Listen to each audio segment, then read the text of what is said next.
babengi biso nyonso yaka soki oza na moyen ndenge bakangisa biso Angola, RDC, Brazzaville oyoki kaka yaka présence ya yo moto ya Brazza eza nécessaire, présence ya moto Angola eza nécessaire, RDC nécessaire. Toyokani jamais tokabola kuna mpe tovandaka kolobaka teke ngaza congolais ya Brazza nga congolais kokabola te na lingomba frontière ezali te, frontière ezali mabota nyonso tozali kaka motu moko soki okaboli na miso ya Nzambe eza malamu te. Peut-être na liseki osakani na yo mais oyo asia motema anga na kaboli oza angolais anga na kaboli oza congolais ya Brazza Congo RDC non soki osali bongo opebisi pamba te les trois Congo ekotambusa Afrique mokili mobimba. Alors biso tolingi tosala mosala wana nde kolongisa biso mokili moko bongisa yango kimia tosengi entre le Congo, le Zaïre, l'Angola na mikili nyonso tolingi nde tozala na biso kimia, surtout biso bato tokumi tozalaki na biso esika moko me mongoni ayaka kokabola biso. Le Congo ezali Zaïre, Zaïre ezali Congo ezali Angola, Angola ezali Congo ezali Zaïre.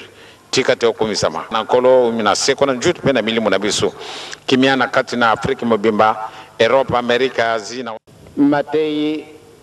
Nous avons vu sa lumière, qu'il nous fasse vivre son bonheur. Vous avez toutes les chances. Mais tout d'abord, on peut vous nommer avec n'importe quel titre. Mais si vous ne vous connaissez pas qui êtes-vous, vraiment vous ne ferez rien. D'où est venu l'homme noir. N'oubliez pas ça. Peut-être tambalsambo kel mobisu ndenge Nzambe apesi luisu yango. Kasi pana tina l'orgueil il faut ngai. Mutu wana yete. Ye kuna yete il faut ngai kaka. Soko to sale ndenge wana nde ngai kaka moyen ezali te. To yiba malamu ete oyo mpe azali Nzambe lokola ngai moko. Soko to pesa na ndenge wana kilo antuka tata Nzambe na kolo Yesu numu santu akosepela biso. Sinon na tokosenga kimia na kati na mokili mwa biso. Na kati na Afrique mpasi ezali. Na kati na Afrique mpasi ezali. Pwana nini? Pwana bozangi loko wana. Toloki bokonjo de kolo di bosote. Tokoluka kayango solo apamba teto tuni na banganga Nzambe ya ndenge na ndenge. Ba spécialiste batundi. Kasi pamba teto seto mesani kulata kabiloko ya bango banda tangwana tuzalaka ba mumbu. To yibi na biso kotanga français kuluba minoko ndenge na ndenge wana to kadisi eti tokuki te eloko izangi biso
Thank you.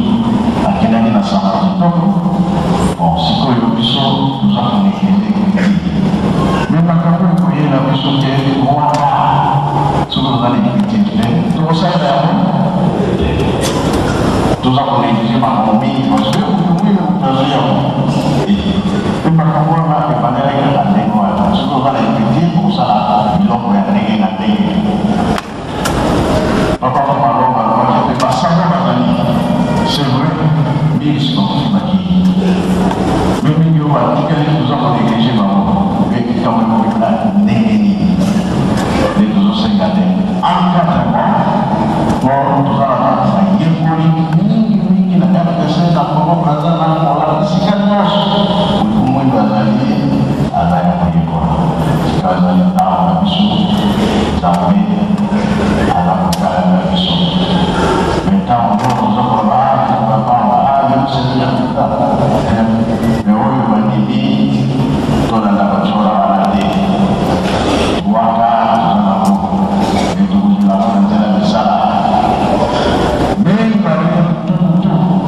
merci de m'avoir mais ma soeur pour les souvenirs sont qui pété c'est la mamie ma soeur qui pété dans sa foyer nous avons la dalika dans la papa qui était dans la vie de ta voix pour ta maman je notais merci parole pour dîner après les voilà gamba merci à bientôt dans la salle aussi bien dans mon avis, même pour les amis, dans mon avis, dans la terre, tous les amis, tous les amis. Et après, c'est ce qui m'a dit quoi, mais il m'a dit quoi, maintenant, c'est quoi, on dit qu'il est là. Dossier laissé, on va t'avoir,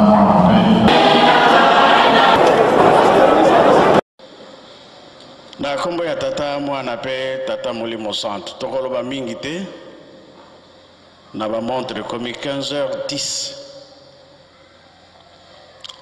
na yango tolandi mate na biso ya mokolo ya lelo tata pasteur atei biso abandelaki na nzembo ya bayuda ake na mibeko pe mama likambo ya mate na biso tokende nango tobomba pe tosalela yango na yango esengo na biso pamba te tata nzambe asi akanisi la biso likambo yango tobomba yango tosalela yango tosimba yango makasi tata pasteur akendaki mosika ezali ntango na yo kosepele kozala soki tobateli me soki tobateli te pasi eye pamba te koya ya tata Simon Kimbangu na mokili batunaka ye nana tindi yo na musala oyo ozali kosala ye mpe alobi nkolo Yesu mutatindi ngai nazosala musala na nkombo ya nkolo Yesu sango ya nkolo Yesu ekene na mokili mobimba elelo yo tala likambo tata molimo centre ayelaki eke na mokili mobimba yango tolobi ezali tango na yo bomba pe tosalela yango pona biso ba étudiant merci mingi c'est vrai na 60 ezali qui passe avant même 60 le col à tata Simon Kimbangu abandaki musala na ye na 21 nantango wana soki olobi kombo na ye fo bakanga yo na lere wana akangamaki ekobanga ezalaki na bato bana po batanga etanke yo olandi Simon Kimbangu oza na place te kobengana ezala na misala ezala na classe difficulté ezalaki mingi me nzambe ndenge yango ezalaka likambo nyonso eza na ntango nango kino ntango na biso mpe ekokaki baklasse eye kobima bopito eye kobima to badispensaire ebandeli toujours ezalaka mpasi pwelele likambo mpe etamboli ndenge esengeli kino mokolo ya lelo biso mpe tokobosanaka nzambe na biso te pamba te ye moko alobaki yango na 21 ke botanga ezalaki ndenge nini le 6 juin mondele awuti mbanza ngungu aye kokanga ye me lokola ntango ekokaki te kendaka na mbanza nsanga 3 mois asalaki kolo yesu alobi na ye ntango na ye sikoyo ekoki zonga okende kokangama nzela toyebi histoire akomi na gombeli tete maloba oyo ye abimisaki bana oyo bazalaki na classe baningani donc na bapatiment na mabele ezali koningana maloba ya pamba e oyo nyonso abimisaki bayokaki yango tala distance ya nzela moto azokende na ngungwa kimbanda ekole eza epai mosusu me voi na ye eyokani makasi maloba nyonso eyokani makasi aleki na ye klase mobimba ebimi balandi ye te na ngungwa kimbanda batala bana baye asololi na bana alobi bana bozonga bokende kotanga alobi te biso tokokende lisusu te abondeli bango bana babimi bata na likolo okave moni yo papa oza kobenga na biso me tala makambo nane ekomami na likolo batala okave okaka na nzambe ovangama oyo akanaki kosala ekosalama bongo bana balobi bo likambo te lokola yo olobi biso tokei mpe elobamaki ke mokili oyo biso moko tokotamusa bokozala motu monene tala likambo ezalaki nini maloba mpo nzambe liboso maloba profesi ekoya apres makambo nde emonana ata ewumeli me ekosalama lelo yo toza koloba basavant papa mfumalongo papa de angenda kuntima abengisaka basavant ya mokili mobimba embala liboso nani asangisa basavant na mokili azali te me papa de angenda asalaki yango basavant ntango baye presque bazaki bamindele tomonaki moto mwindo na kanisa moko tata moko mituna mpe ezalaka mingi waye papa alobi ya moto mwindo mpe azali ebele biso mabondeli na biso baya bamonana totala bango basala mosala moto mwindo mpe oza na elembo ya kosala likambo yango wana bandeko na biso tosepeli mingi liboso nani nzambe oyo tozosala ke toye pa ya nzambe toye kozwa nguya mpe makasi na oyo basilisa nano te baza kotanga totiaka liboso nzambe ntango otie nzambe liboso oyo etikali ye moko akopesa ndenge pasteur ateye biso sagesse ezala intelligence ezala c'est vrai nzambe mutu apesaka yango lelo loposo mwindo toloba ke eza na tata moko azwaki écriture mandombe toyebi ndenge nini azwelaki yango ndenge nini nayelaka na nkamba sikoyo mpo na kopanza yango na mokili mobimba likambo nyonso babundisaka yango fin de fin nzela kaka ekomonana mpo euti epai ya tata nzambe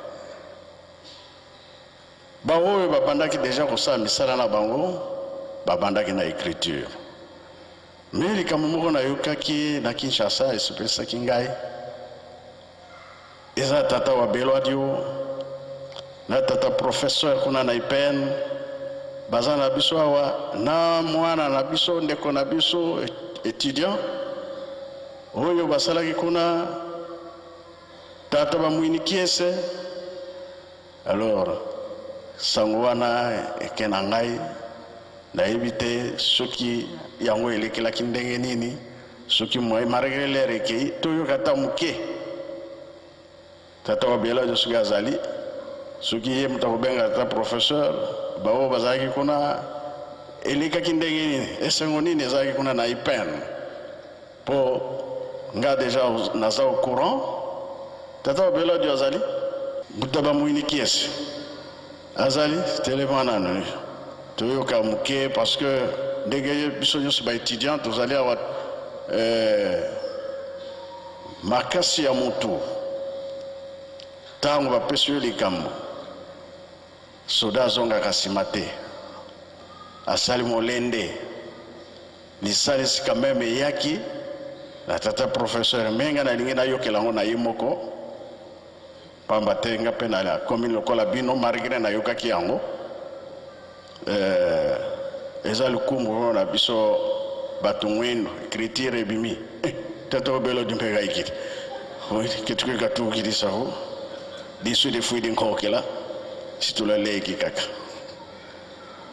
po likambo ya kitoko parce que likambo oyo moto mwindo asali ezalaka na valeur te valeur nde eutaka epai mosusu biso tokomona yango kaka pamba mais ntango tobanda koinvente babiloko écriture fo ezala sans écriture likambo wana ekomona na pamba mais nzambe abongisi déjà ce que basava baza na nzela mpo tomoni déjà écriture ekiti bobo kitika boyeko mono kialonga amiko kina mengango bekana no ko expliquer biso likambo ngo malgré l'air ekei c'est très important na biso batozo yekola tozwaki message ya ba professeur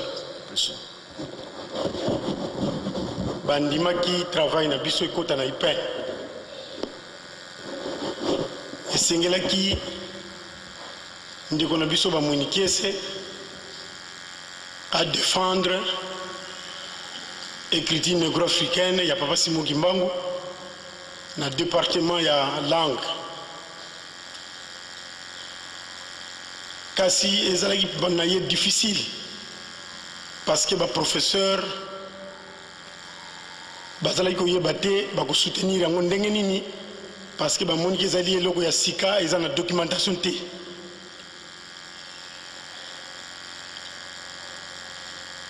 amekaki kobunda baprofesseur mosusu baboyaki kaka balobi ekoki kozala soutenir na université na faculté na biso te pamba te documentation ezali te bayebisi ye achanger sujet ntango asali ndenge wana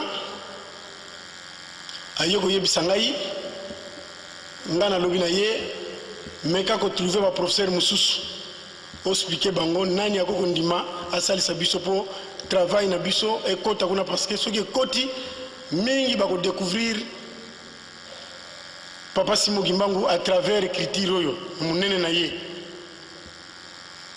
akendaki lisusu akendaki kotrouve professeur oyo baye na ye ntango explike malgré baprofesseur mosusu bazalaki koboya mais oyo baye na ye alobi bon likambo te ngai nakomeka kosoutenir yango na kotala soki ekozala ndenge nini mais bana nanu koprépare travail yango alors de temps en temps bandaki koya epa na ngai mpona kopesa ye baréponse na baquestion aza kopose ngai si la révélation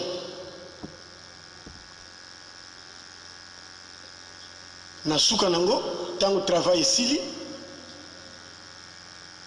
bafixe date oyo ya kodéfendre yango malchance mokolo wana semaine wana mwana noko na ngai akufi ya 40 ans enoko azalaki apesa ngambo nazali kobongisa makambo matanga nyonso wana ndenge noko asengaki nabongisa yango na telefone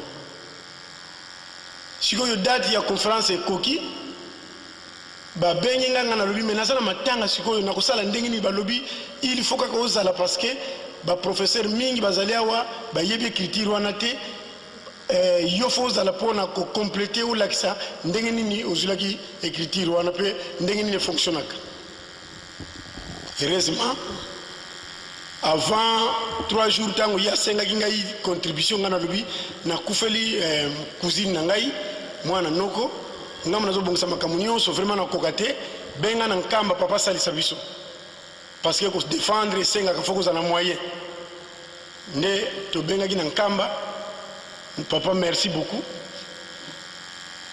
papa tini lagi biso mo enveloppe bango moko ba étudiant ba swaki mo wana ba organiser ki yango kitoko.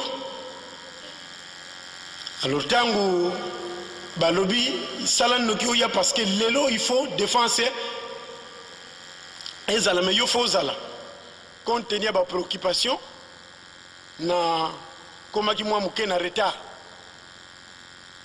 balobi loué kaka taxi biso to ko futa awa nde na zwaki taxi express kena ko tikanga kuna na taxi express kena ko tikanga kuna na Ipen.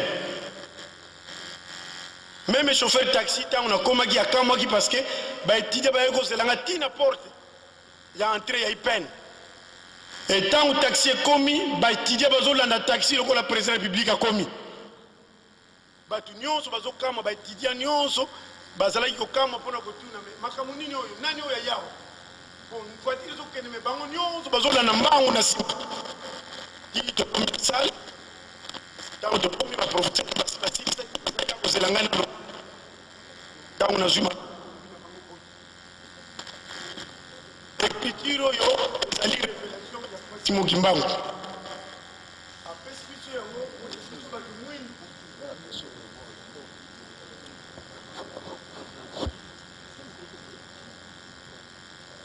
apesi biso yango pote biso batu mwindu tozala na base na biso ya développement et pas ito ko suila ba connaissance nyonso o ito ko salela biloko ya ndenge na ndenge na pesi bango ndakisanga na lobi lokola tozali na faculté de lettres bino awa boza ko étudier ba langue mais ngai nazwaki révélation moko ke ba langue na biso ya Kikongo langue na biso Kikongo ezali langue moko scientifique mabomba mieza na kati nazwaki yango na révélation papa Simo Kimbangu mutaye ko lakisa ngai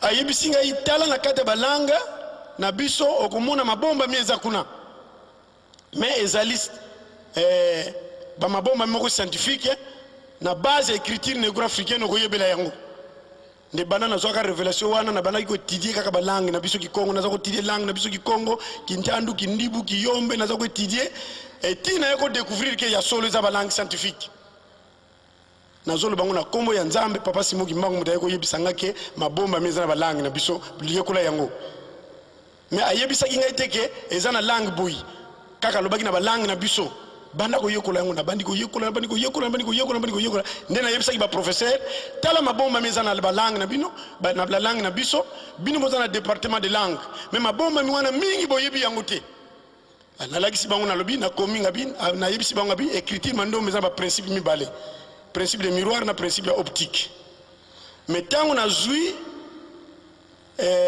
momoko ya Kikongo na salango ba moya Kikongo quelques moya Kikongo na salango étude na yeko comprendre que ce que tu par exemple kombo ya nkuta bisonyo to yebi nkuta ba mama so bazoteka makala batsaka ba nkuta ba makemba ba nkuta nguba alors nkuta wana soko ozui lettre N au garder aux syllabes nku na syllabe nta soko sali rotation comme ndenge miroir sala écriture mandombe salaka 5 comme ka d comme ka 5 échange ka soko zu nku na nta o sangisi o baloli yango boye e ko sala ntako c'est-à-dire mama soka tien kuta na balabala ya makala swati ya nguba seka zako luka ntaku na kati ya kombo ya nkuta soko sali rotation ntaku ko memela ye pétrole te ko memela ye mungwa te memela ye ntaku nkuta mutu soka tiamo na balabala atiaka toujours prix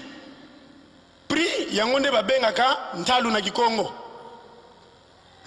parce que mutu akosomba akotuna nkuta oyo combien mutu akoteka kolobake ntalu ezali 20 francs ou bien 50 francs or na ntalu wana nde mutu azwilaka mayele ya kozwila bénéfice et na ntalu soko sali rotation ya ntana nlu o garde n ekosala nluta elingo loba bénéfice na français Et tant que ça la rotation, c'est-à-dire ce que ça n'encoûta, il faut que tu aies prix ezali ntalu.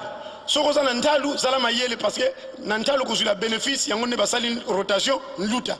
Et ceux qui ont une luta, il y a une mute que ça la ozala n'antaku, ntaku il y a une mute que ça la consomme marchandise, mususu m'encoûte comme ebele, et puis muta comme une mbongo, donc il y a une rotation. Alors ba moana, ba koko ba bomba kayango, parce que bazala une écriture té. Ba mo isa ebele. Na koko cité par exemple kola ba mpaku. To yebi biso nyo to futa ka mpaku, l'état lukaka zo mbongo ebele. Or mpaku soko sali rotation ya mpaku ezali kumpa. C'est-à-dire l'état zako kumpa mbongo pour que ça l'été comme na mbongo ebele. Mpaku est égal kumpa. Donc voilà ba mo isa ebele to découvrir. Alors là, na lakisaki ndengwana ba professeur ba beta ki maboko ba sepelaki na zalaki bref et puis na lakisaki bango dimension écriture na biso na ba avantage dango parce que na ba écriture nyonso mokili o ya biso kaka nde komaka na ton, c'est-à-dire soki mutu ayibi yo mbongo okomi mukanda na ndenga yibi yo mbongo na kanda tango akofongola mukanda fo ayeba ke mutu akomi nga mukanda asi ayebi ke nga na sali mabe pamba te akomi yango na ton. Donc ce sont des avantages de notre écriture. Alors on a vu ça que professeur que ceux qui étudiant oyo apona ka sujet oyo te ndenge nini bino ba professeur boko yeba munene papa Simogimba mpe boko yeba munene mabomba mi oyo ezana ba langue na biso batu mwindi lokola ndenge na lakiseli bino nde ba professeur ba sepelaki ba tellement qui sur place ba lobby l'étudiant a réussi, le travail est accepté dans notre département. Bravo et betami.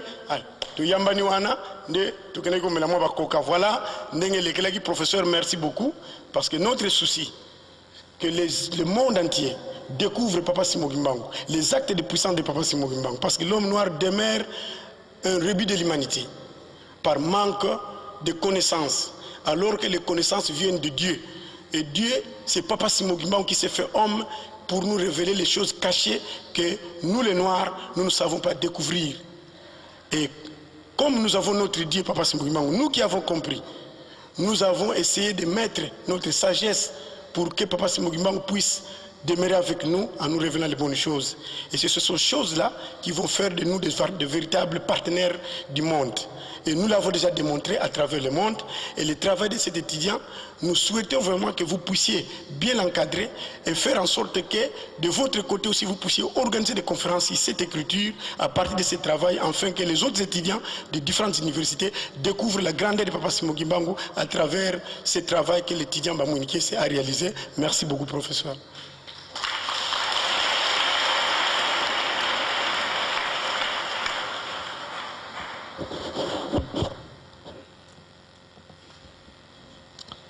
Merci Tata Wabelo Diou. Elungelo banini. Valère et Ayo Mutumoindo et Zali. Ozo kene nanzela yo lobi tikana kende zandu. Kokende ozo kende. Eloko nine kolakisake zandu ikomi pembeni matiti ya koko. Obadio mona yango lubike zandu ya wana tikali muke mona yango biso mpe lokola batu mutu mwindu to sala makasi na mabondeli etikali muke ndenge na lobaki ebandeli ezaki maloba après likambo yo kumonana ata iwumeli meko salama tozange lokote nyonso tozana ngo pembeni tangu mususu tokomona ke ba frontière kokangama c'est vrai kokangama esiko biso tosala ke loko moko te trafic soki ezali te moyen kovivre ezali te mais moyen ezali toza koyekola mpona nini tokosala biloko ya ndenge na ndenge ya makamusi kolo tofetaki na bonne année mama Mbenza asali mikate na ye mais mikate yango farine te nini te manioko kaka alors na manioko wana ati solution kaka ya biloko tosalelaka po soki na lobi yango manioko ya bato ekono kosila na zamba na recherche na ye tole yango tomoni ke koleka kuto tozaka farine eleki mais il asali yango kaka na bi simple ndenge toliaka gâteau ya communion ye tolobi kaka manioko oyo ya sukali oyo ya bololo te oyo osisa manioko ya bato yango wana mpasi ezali koya mokili balobi mpasi ezali koya mais biloko nyonso oza nango pembeni na mosika te ekosalisa biso na ntango ozwi eloko osali yango ofotia écriture wana ebimi mpona ye te mokili nyonso kokenda écriture oyo ezalaka bato mwindu eloko ebimeli kuna nde yango wana nzambe akokosaka te makambo na ye eza na nzela tosalaka makasi na mabondeli na kati ya bolingo mibeko mpe misala tata mwana mpe tata molimo santo amen.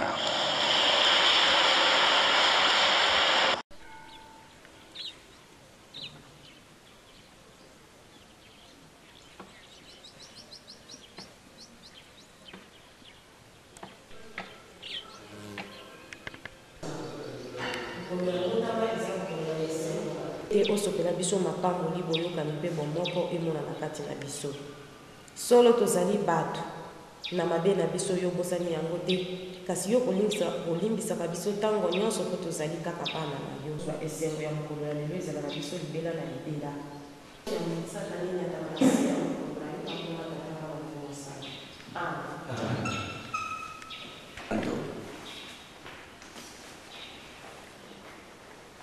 namoni ke na ndenge programme epesimelaki totiaki na 8h comme ça tozwa moyen tosali mwa makambo na biso ti tokokoma na 10h tozwa moyen ya kokota ndako ya nzambe alors tomimeli mpe mwa moke mpona kozela bino papa benga tolingi totelema comme ça tozwa moyen tokende na église tokoti église communiquer c'est-à-dire posa na biso ezali toparticipe na église tozonga tokende kokota église après ça na soki tobimi biso tozwa moyen ya kocontinue makambo biso ubien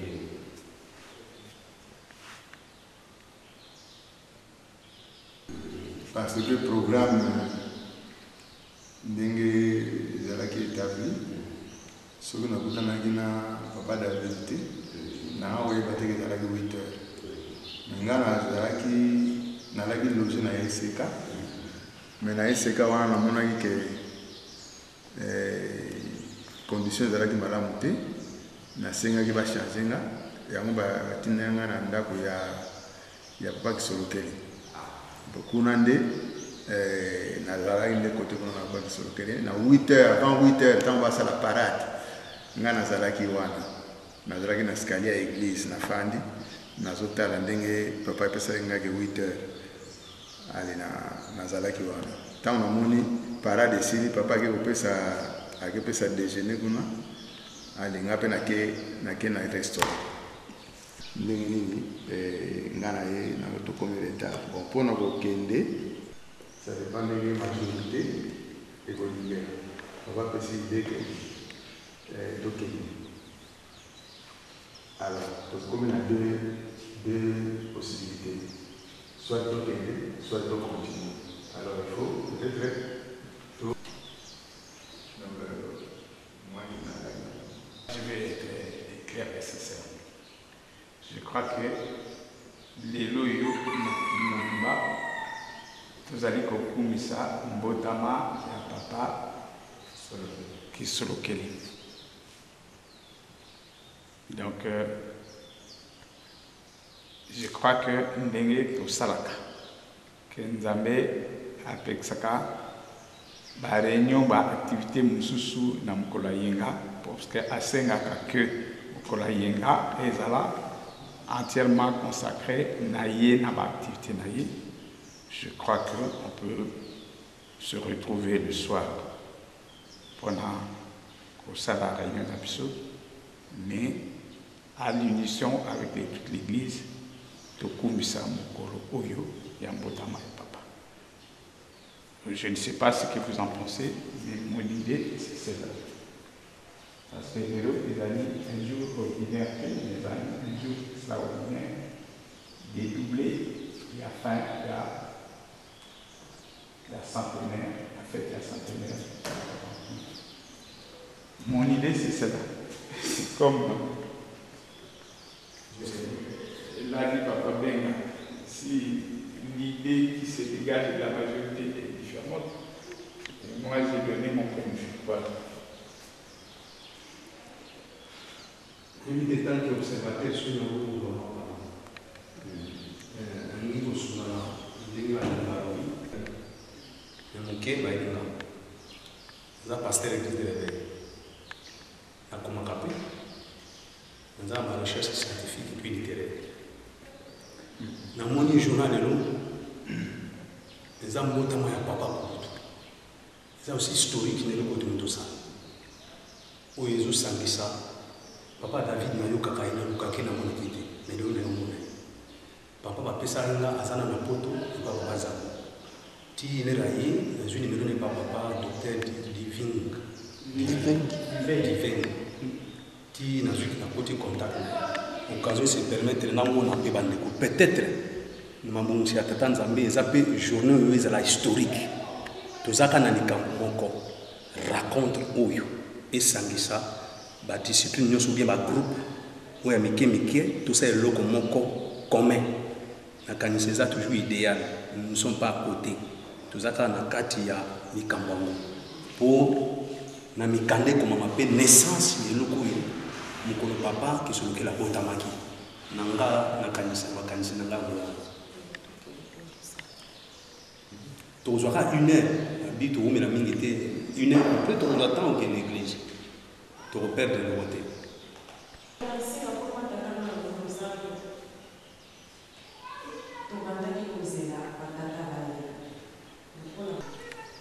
Est-ce que ma solo ou solo et que vous avez sur 1 heure de temps? Ce que vous avez sur 1 heure de temps, tout ça, la poto kende, tout gagner, retard, wana, na nyonso, toute activité, que tu as la panza. Ce qui vous donne qui est au programme, on a 1 heure de temps, tout kenda panza. Est-ce que n'a pas vu son nom sur le posant? Pour tout ça, la sous réunion en gros. Point d'interrogation. Ce qui te pose à la tête, n'est-ce pas ce que pour Nazana, ma papa, ya nanga bazakuna maman mongoti aza malade, papa pesa kinga kutu devoir tona pesa na habiter maman zelanga na kino kusisa na na réunion. Pas monsieur na wana na kozala dispoté.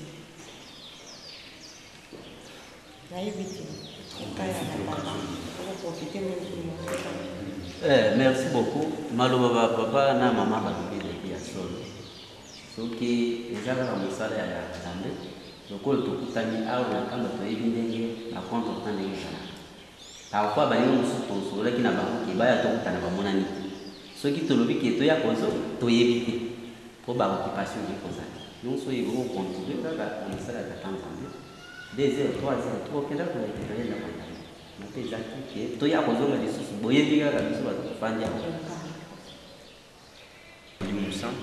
La kanisi tango na biso ikoki po to banda masolo na biso. Lokola momesano soki toke na église to kuzala ka partie sainte après partie sociale. Pe ma rencontre na biso nyonso lokola momesano ya Lingomba to bandaka na partie sainte après to kotina partie sociale bien contenu ya makambo to bongisi na yango to pesi programme na papa David Mboko po to koyemba nzembo ye atangela biso mukanda to silise partie sainte nde to kotina partie mosusu avant makambo nyonso. Ordre du jour na biso ekozala na makambo ebele te. Ya liboso tozala na présentation ya bamembre nyonso oyo basangani awa. Après tozali na deuxième point ya ordre du jour ezali transmission ya message ya papa Fumalongo kati na biso bana na yo basili kozwa makambo na basusu batelemeli yango po ete ekende liboso de tokokita na point mosusu. Le troisième point, vous avez le mot du président général du centre, Malobanaye, où il y a la commission. Après, vous avez le président général, Académie Mandombe, Papa Ben Azali Awa. Mosusu, vous avez un point de loyauté, où il y a le camp à Wakandisi, tout le télébaki. Bato oyo basangisi réunion oyo na gauche na ngai na moni papa André Balekelai azali kuna azali membre ya Kibaki papa Timbuka ya Bakwangwenga za tata Simuki Mbangu oyo kokuto yebiso na mongo ya bien na basherishere nyonso na bato oyo bazoza makambo ya papa Simuki Mbangu tika toyamba ye na esengo nyonso na komi misato ya bole na komi ya tata mwana mpe tata molimo santo naleki na gori bafeti nyonso ye azangisaka te malgré avandi mosika asalaka kaka sacrifice lelo azali katikati na biso toyamba papa na esengo nyonso na komi misato ya bole na komi ya tata mwana mpe tata molimo santo namoni pembeni na ye mokonzi oyo azotala mandumbe mokili mobimba papa Mbenga ye wana azali katikati na biso ye moto azwaki invitation lokola invité de marque oyo tobengi lelo kati ya lisanga ya Bandwenga papa Telema tout le monde peut pas boyer, c'est un peu au bête dans le monde. Et dans le lobby, badali koso, tozo zelaye, to bengi déjà. Mais papa zeliwa, zokande aya fandi sitala, kozanga koye zalo kola liwe ya ngambo. To vandi na muntu, tozo yeba yete, tozo zelaye, mais to vandi na ye. Zokande asiangu yelaki avandi katikati na biso, to moni papa boye.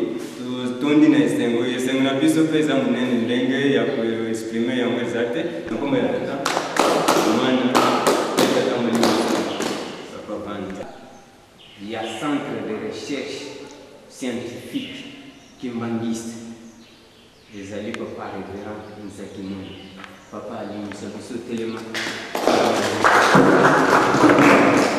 surtout moni papa boye esengo to esengo yenga zambi kati na biso na monike oyo nyonso toza na mokosa ye soki akasi place wana yebisi papa awa likambo boye intervention ezali bongo tokongo tibongo tika toyamba papa na komisa te na kombo ya mana teta kama point oyo esangisi biso lelo lokola tolobi ezali transmission ya message ya papa yango wana ekopesamela na mokonzi ya Kibaki lokola afandi na biso awa okala mingi te na janvier oyo tofandaki na Nzambe na biso papa Simuki Mbangu Kiangani apesi biso mokumba ya kosangisa nyonso oyo emonani lelo ewuteki mpa na biso te ye nde atinda biso ke bosala yango yango soki toyokofanda nyonso wana ezali na maloba soit monoko ya papa mokonzi ya Kibaki papa maloba epai na ye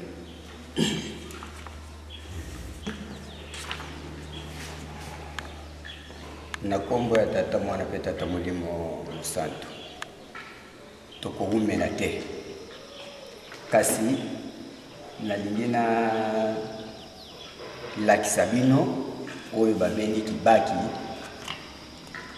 ebandi ndenge nini po tokóma na mokolo mwa lelo c'est-à-dire Kibaki ebandi lelo te ezalaki nano na 2007 papa Lobeladi ayaki ntango aye coïncidence ezalaki papa ngana kendaki epai ya papa Simon Kimbangu Kiangani poko kende kolakisa ye makambo oyo nasalaki toke kokutana papa wa Beladio papa abengi ye ntango nga nafuka nde ayebisi ye ke tala makambo ya tata oyo nazalaki na écriture epuis biloko mosusu ezalaki na ngai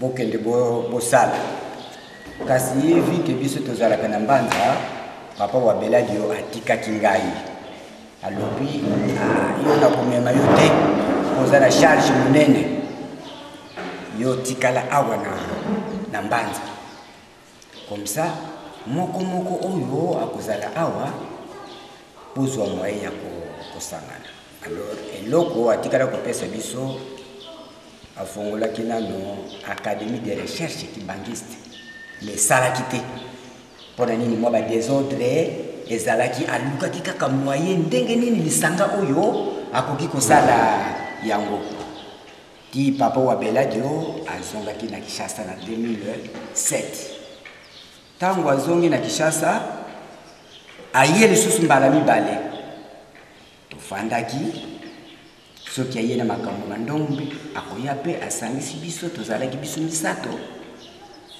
ngai papa André Babuku na papa Mobutu suka papa wa Beladio azalaki penza na makambo ebele alobi na ngai ke ngai lokola na tieyo awa soki mutu aye awa luka moye o encadrer mutu wana tititi ntango tokomi na 2008 papa wa Beladio na papa azalaki koluka kaka porte afongola nzela po papa abengaki papa wa Beladio porte donc yende mutu akofongola makambo nyonso soki groupe ekozala yende mutu akofongola alors na 2008 aye kopesa ngai notification responsable ya ba chercheur je crois bien papa Benga vous allez reconnaître en 2008 ndenge bapesaki ba notification nde esika nazwaki makasi mpona kosangisa bandeko ntango tosangani tozalaki kobenga nano centre de recherche mais nzoka nde ezalaki nano centre de recherche te ti ye moko aye na 2011 alobi ezali centre de recherche te il faut bobandela nano na association ou bien mutualité nde toyaki kofanda na bandeko toluki kombo ya association ya kimvuka na biso na 2011 ezalaki le 12 février ndenge kaka tozosala boye ntango tofandaki tobongisi barèglement d'ordre intérieur nde tokendaki epai ya papa na bakombo nyonso topesaki kimvuka nde papa aye kopona kimvuka kya bankwandwenga za tata Simon Kimbangu c'était confirmé à partir ya le 13 ndenge tokende kopesa ye ndenge tobongisaki makambo aconfirme donc kimvuka kya bankwandwenga ebandaki à partir ya 2007 ti appellation eye kochange na 2011 alors ntango kimvuka eye kobima libanda je crois bien ezalaki le 14 11 2011 nde tobimaki libanda nde mwa historique yango wana napesi bino c'est-à-dire kimvuka oyo ti papa wa Beladio azalaki soki aye akofandisa biso je crois bien tozalaki na deux séances je crois bien aye azokolakisa biso ndenge nini tokoki kotambola ndenge nini mpe tokoki kosalela kokende na ye akendaki biso totikalaki makambo oyo ye atikaki oyo papa aapresie oyo sikoyo centre négro africain et puis seka azali na kati et puis kibaki azali na kati. C'est-à-dire papa alobi likambo moko te tokoki kobwaka information ya papa. Bino na kati ya centre négro-africain ezali na ba écriture oyo ezali konya ou bien papa abimisi lisusu. Soki tolobi ke nzambe yende mutu apesaki bamindele mais lelo tozokomona papa Simon Kimbangu Kiangani nzambe ye wana fandi na biso. Alors écriture ezali moko te mais toyebi ke écriture mandombe yango nde écriture internationale. Chaque écriture ezali na invention na yango.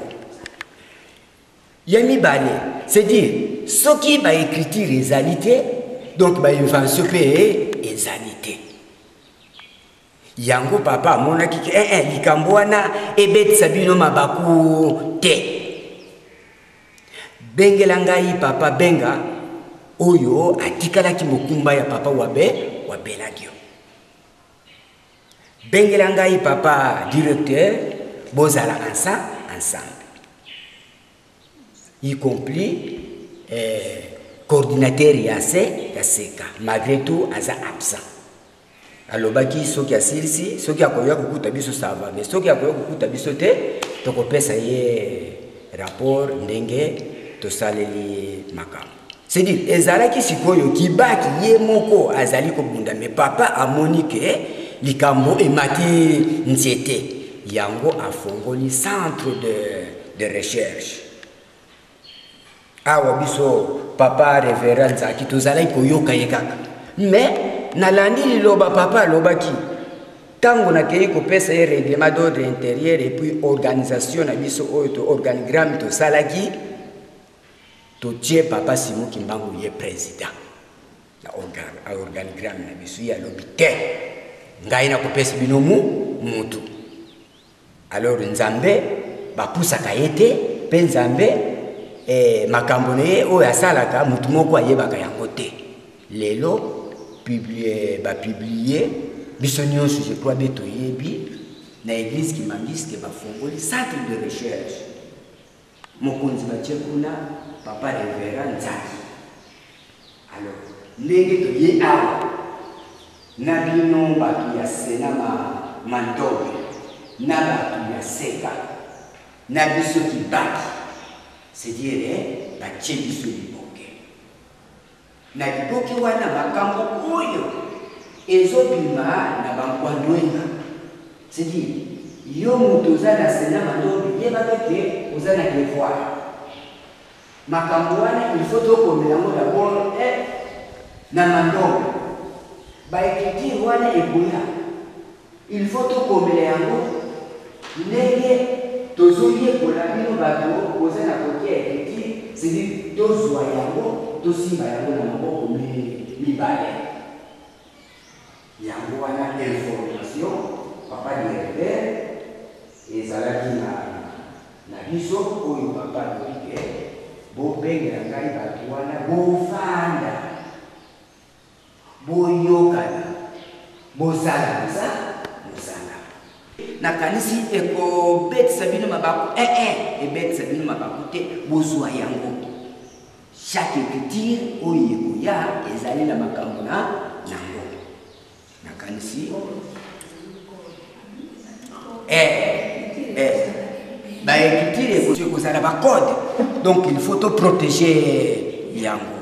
Nakanisi yango wana papa directeur ezalaki na ngai oyo information euti epa ya papa Simon Kimbangu Kiangani.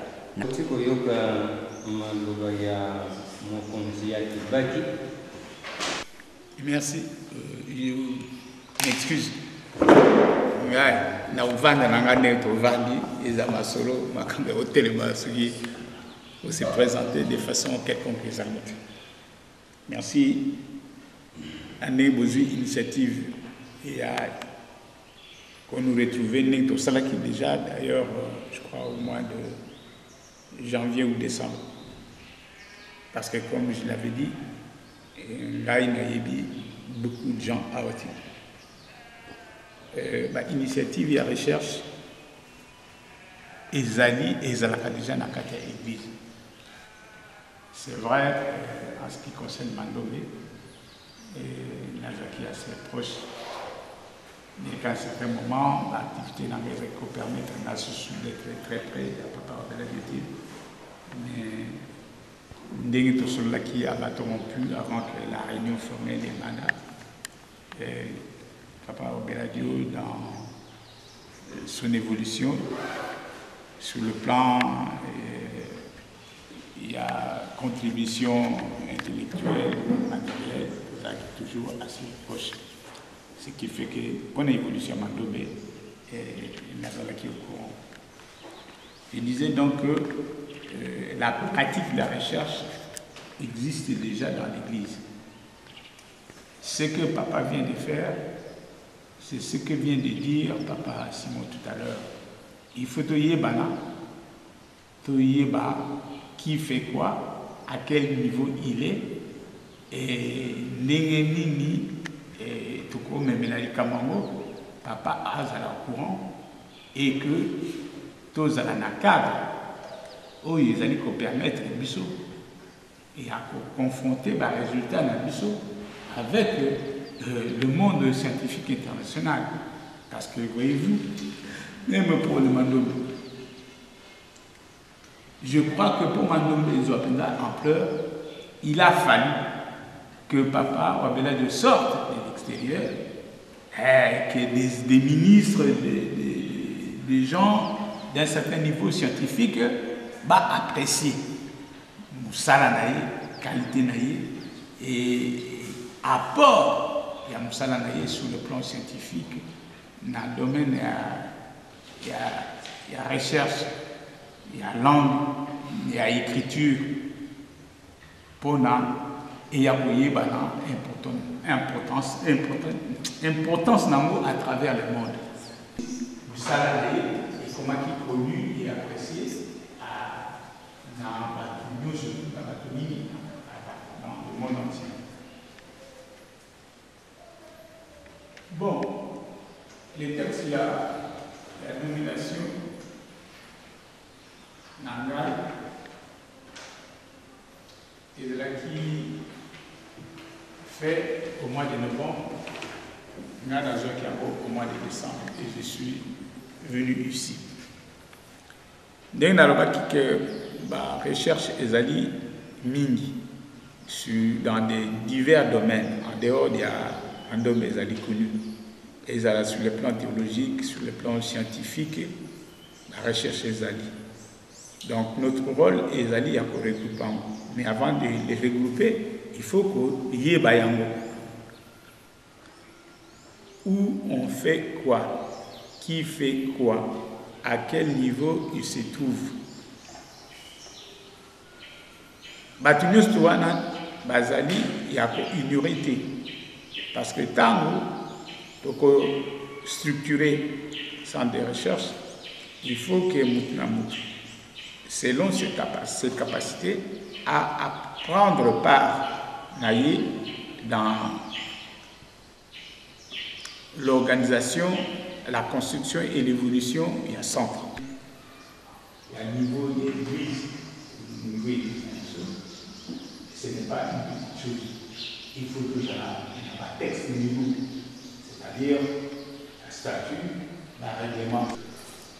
Et puis, qu'on a mis surtout, il faut que ça soit rédigé dans les normes, et puis, et quota, la place, il y a l'État où il faut un quota. Parce qu'il faut la légaliser, il faut la notorier.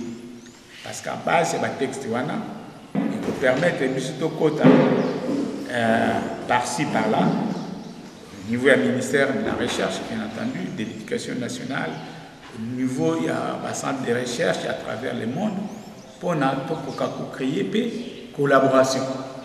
Parce qu'à nous, Bissomoko, il faut que nous collaborions dans une ouverture avec l'extérieur. Parce que les Kamsusu, Toko Zalake, Bissou Sala, Zo Kansake, tout ça à la pointe, il y a recherche, il y a domaine, voilà. Alors que peut-être d'autres personnes peuvent être du Bolsonaro. Donc, en ce qui concerne la collaboration et les contacts, ils allaient quelque chose de très important. Mais nous, Luana, ils allaient d'abord coexister de façon légale. En ce qui concerne la statut, le règlement intérieur. Une fois qu'on a ces documents-là, la démarche Mingi et Kokiko Salama. La contact Mingi et Kokiko Salama pour pouvoir évoluer au niveau de la recherche. La recherche à mobile, il faut que chaque groupe, chaque centre, basali na niveau ni. Qu'est-ce qui a déjà été trouvé? Invention nini déjà, oh ezali coexister. Comment arriver à rendre pratique invention, c'est-à-dire kosala neti mama mkolanta mzali kosolo ya savon. Le point est très important. On a prié. Mais les amis, quelque chose de très important. Il faut dose. Il y a un certain nombre, il y a un produit. Au sali, ça va beaucoup des autres là-bas. Au sali, ça va beaucoup des alliés. Côté Sapeza et là-bas. Il y a un niveau, l'Ikambo Ezali, et qui n'est de l'Obaki.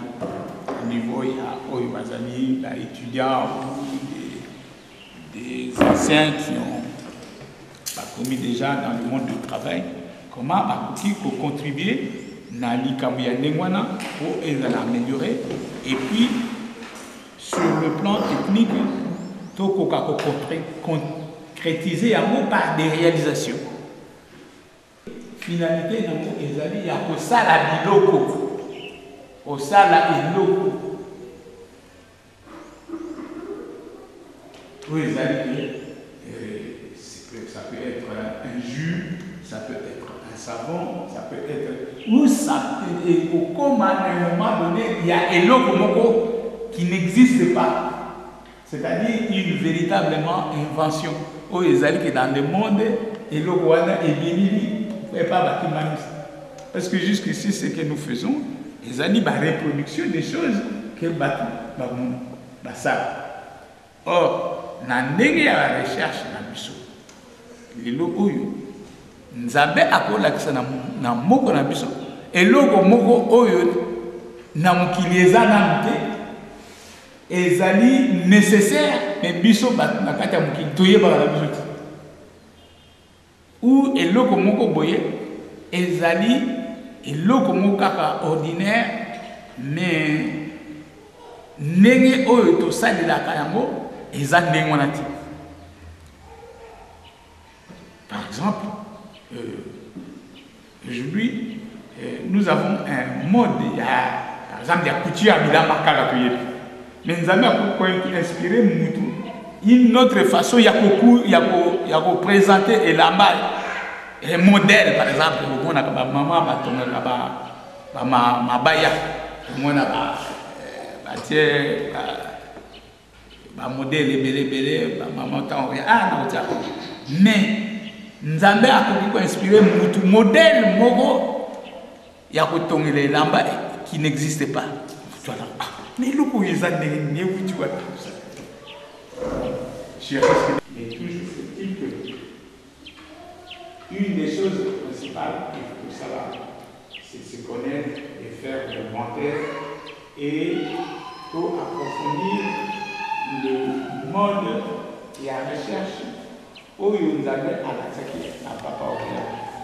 C'est-à-dire combiner à la fois l'intellectuel et le spirituel.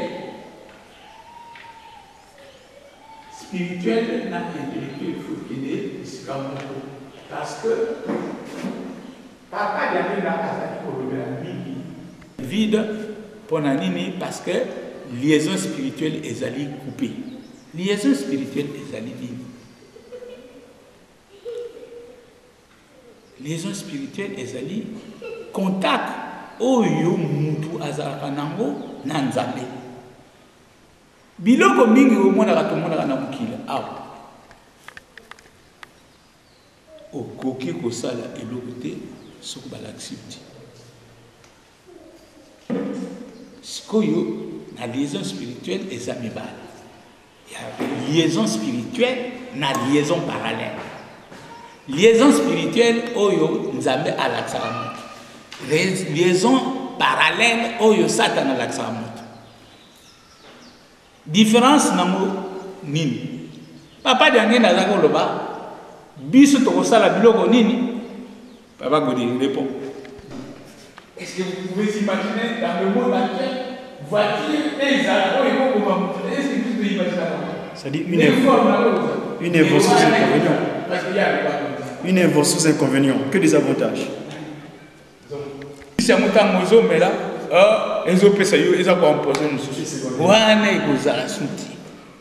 mais pour en arriver là, il faut pas voir, sur le plan spirituel, il faut une discipline, il y a un casse pour continuer à garder liaison là. Et à moi, la recherche ne se limite pas à la bibliothèque, à un livre, mais les alliés combinaison, il y a des recherches dans ma bonne idée.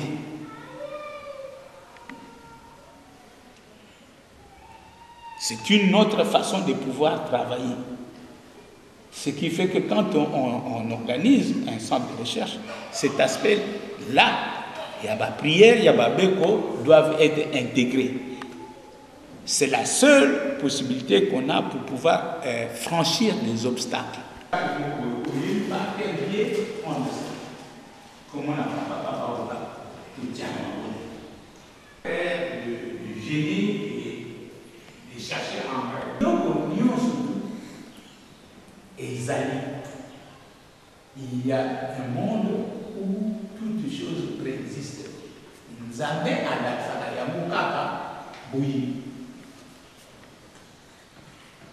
Ce qui fait les difficultés dans la Kili, n'a pas. Et modèle, nous avons la Salayamukaka.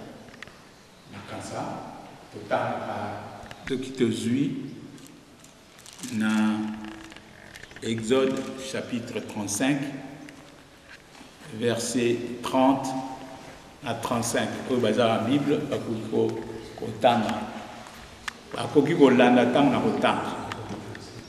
Moïse dit aux enfants d'Israël,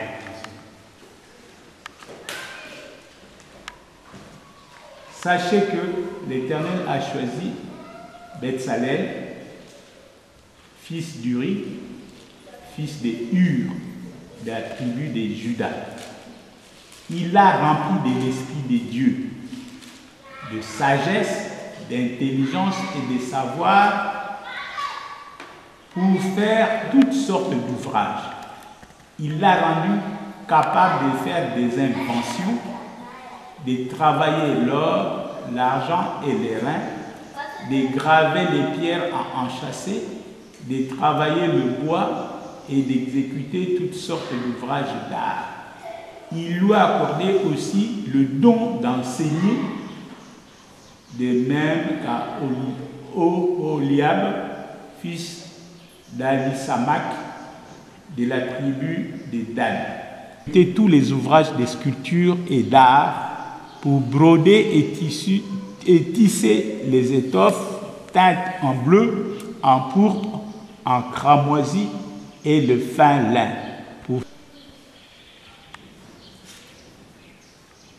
Ceux qui m'aillent apprécient aux Alaraka un copiste, un reproducteur et un likambo même chose, nous avons à l'Oba Yango Soussou, mais à Bakissa, quelque part à l'Obi, tu feras tout cela selon le modèle que je veux te montrer. selon les modèles que je vais te montrer. Donc, Moutou a inventé quelque chose. C'est de lui-même. Et à mon avis, on a un savant, baza, mouké, mais les techniciens, bazali, et belé.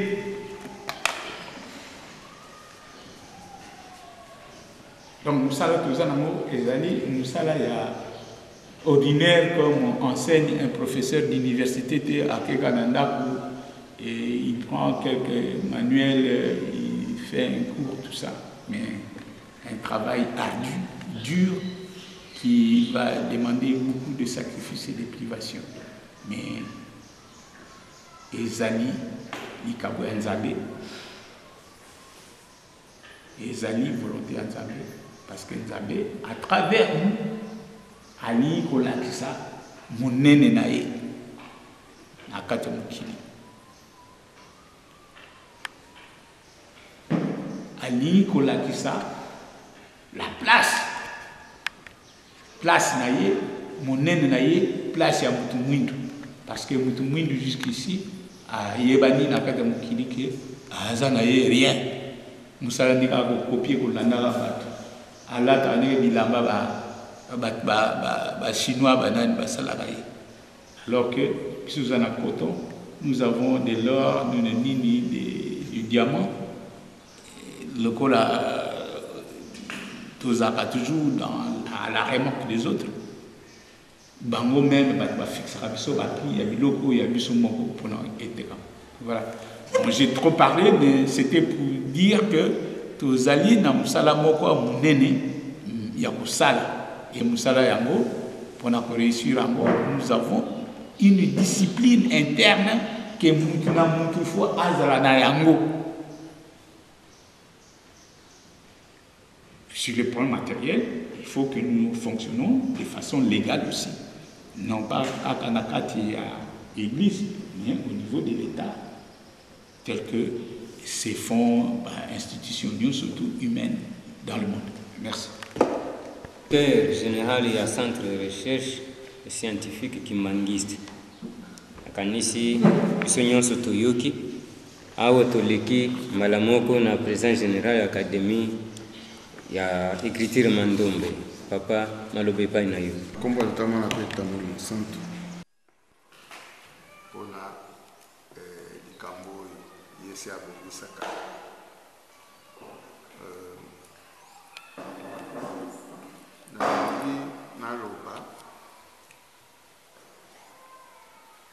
jusque-là, nous comprenons qu'au fond de la mission de c'est pour arranger quoi? Les apôtres bon on a vu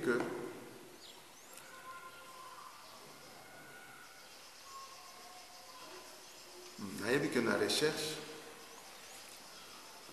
ndenge papa nzaki auti koloba yango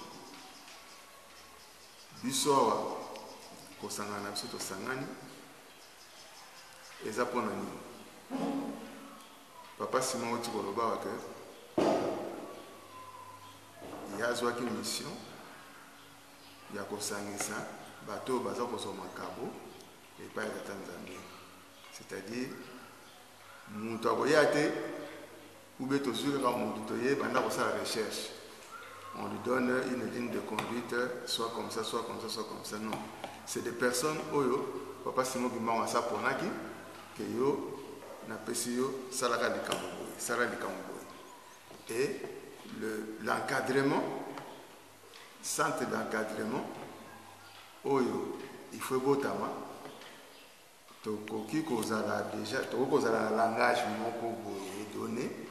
Que autour ça la lokola nto ba accueillir bato tozobenga bato baya ko basala ba recherche tout ça suna tina ko benga ba te yaka tout ça la recherche parce que ko sino mbango yemu ko zo pona bato oyo bazu déjà biloko bazo ya asa di to recherche te mais a PC a insufflé mais biso les aka kanini ya encadrer mutu wana donc orientation ya makambo na biso il faut ezala aborder na sens ya encadrer mutu ya aye na domaine. Donc, il y a un na tuna na Kibaki na bato oyo aza na bango déjà aza na bato ya domaine nini oyo eza wana quel domaine oyo esazwi bato baye na baide ya korevolutionne mokili ide nini na domaine nini oyo baye nango oyo toko esengeli to encadre bango. Alors na encadrement na bango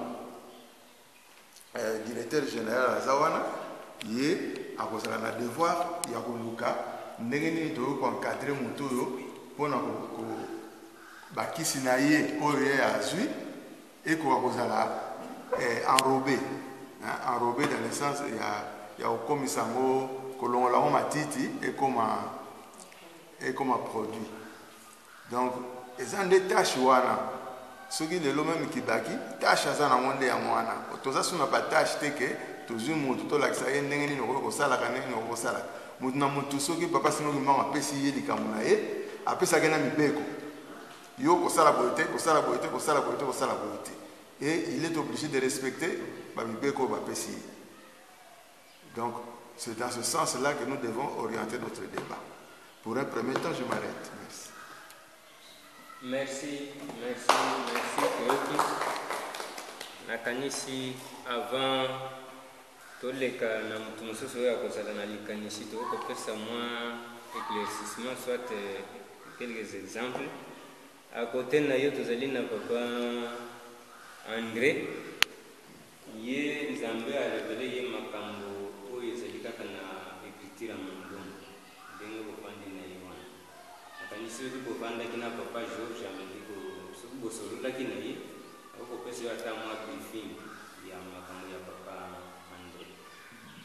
Toleki papa André mama elongi azali kuna elangi ye mama Umba